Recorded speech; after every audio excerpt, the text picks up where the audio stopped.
अस्सलाम वालेकुम। उम्मीद है आप सब खैरियत से होंगे। आज 20 जनवरी 2024 है और आज की वीडियो लोटे केमिकल पाकिस्तान लिमिटेड के हवाले से। कंपनी के अगर बैकग्राउंड की बात करें तो ये बेसिकली ऐसी कंपनी है जो केमिकल सेक्टर की है। अगर इसी सेक्टर की एक रिनोन कंपनी का नाम बताऊं, एंग्रो पॉलीमर ईपीसीएल है, पॉलीमर केमिकल लिमिटेड। तो अ, इस सेक्टर में थोड़ा सा एक कुछ थोड़ी सी ऐसी अपॉर्चुनिटी मुझे इस पर्टिकुलर इस शेयर में नजर आई, जिसमें मैंने सोचा कि एक प्रेजेंटेशन बनाऊं और लोगों को इंडिकेट करूं कि यहाँ पे आप कुछ ना कुछ टेम्परेरी गेन कमा सकते हैं। बैकग्राउंड की बात करूँ, केमिकल सेक्टर की कंपनी है, ठीक है, और उसका पेरेंट है, कोरियन बेस्ड कंपनी है। रिसेंटली कुछ पिछले एक साल से मार्केट में ये बात थी कि ये जो इसका जो पेरेंट कंपनी है, जो कोरियन बेस्ड कंपनी है, ये सेल करना चाह रही थी अपना स्टेक। तो इस रिसेंटली इनको एक सेलर बायर मिल गया, लकी कोर। और फिर उसने ऑफर दी, फिर ड्यू डिलीजेंस के बाद उसने मना कर दिया। अब मेरे ख्याल में पिछले हफ्ते के स्टार्ट में मना कर दिया कि मैं आपके दे they are withdrawing for the offer. तो हुआ ये, जैसे ही उसने उन्होंने विड्रॉ किया ऑफर, तो इससे हुआ ये, कंपनी के शेयर में एक सेल ऑफ नजर आया, सिग्निफिकेंट सेल ऑफ नजर आया। और इतना सेल ऑफ नजर आया, आई थिंक ये पूरे साल की लोएस्ट बॉटम पे पहुंच गया। अगर मैं इस पे वापस जाऊं, इसके टेक्निकल चार्ट पे जाऊं, तो हम देख सकते हैं कि ये अभी 21 साढ़े 21 पे खड़ा हुआ है। और ये साढ़े 21 तकरीबन पिछले साल के इस दौरान में था, जो कि दिसंबर 22 पे था। तो ये मैं समझता हूँ कि इतना नीचे जरूर आ गया। तो आई थिंक जब कंटिन्यूसली बार बार डिप मारे शेयर और एक सिग्निफिकेंट सेल ऑफ नजर आए, तो एट द सेम टाइम कुछ रेट्स के बाद एक इंडिकेशन होती है कि थोड़ा सा ऊपर जाएगा टेक्निकली। आप देख सकते हैं ये ओवरसोल्ड कंडीशन में चले गया। तो विच इंडिकेट कि यहाँ से अब थोड़ा सा ऊपर जाएगा। कितना ऊपर जाएगा ये नहीं बता सकता, लेकिन थोड़ा जरूर ऊपर जाएगा, which is an opportunity buy. एक चीज। दूसरी चीज़ के फाइनेंशियल रिजल्ट्स पे आते हैं। इसके सितंबर के रिजल्ट मौजूद है, नेक्स्ट रिजल्ट ईयर एंड का रिजल्ट तकरीबन फरवरी के मिड में तक अनाउंस हो जाते हैं।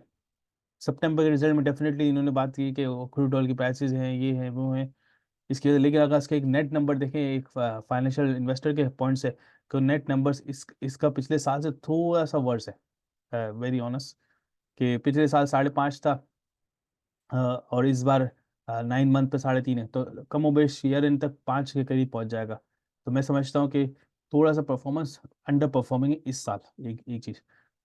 तो इसी हिसाब से डिविडेंड भी इसी हिसाब से नहीं देगा। देगा या नहीं देगा, पिछले साल इन्होंने डिविडेंड दिया था, इस साल अभी तक उन्होंने 20 रुपये, 2 रुपये दिया, 20% डिविडेंड दिया। तो चांसेस हैं शायद इस बार थोड़ा, ये फरवरी अनाउंसमेंट है, थोड़ा बहुत डिविडेंड दे सकता है। तो ये एक ये सीन ये। बाकी जो मार्केट में जो इसकी एक सिग्निफिकेंट सेल ऑफ नजर आया, वो उसकी सोली वजह सिर्फ यही थी कि इसका जो नया सेल बायर था, उसने बैकआउट कर दिया ऑफर से, जिसकी वजह से एक सिग्निफिकेंट सेल ऑफ नजर आ गया। मैं समझता हूँ कि इस तरह के शेयर जिसमें वॉल्यूम बहुत ज्यादा है ना, तो इसमें आप गेन कमा सकते हैं शॉर्ट टर्म बेस पे। तो इन माय व्यू कि पिछले 3 दिनों से कंटिन्यूसली रेड रेड है ये वाला शेयर। तो आई थिंक आने वाले कुछ दिनों में या तो ये कांस्टेंट रहेगा या ये ऊपर की तरफ जाएगा। और उसमें 1 से 1.5 रुपये का इजीली कमा सकते हैं। 1 से 1.5 रुपये मतलब 10 से 15%। तो इसको अपने वॉच लिस्ट में रखें।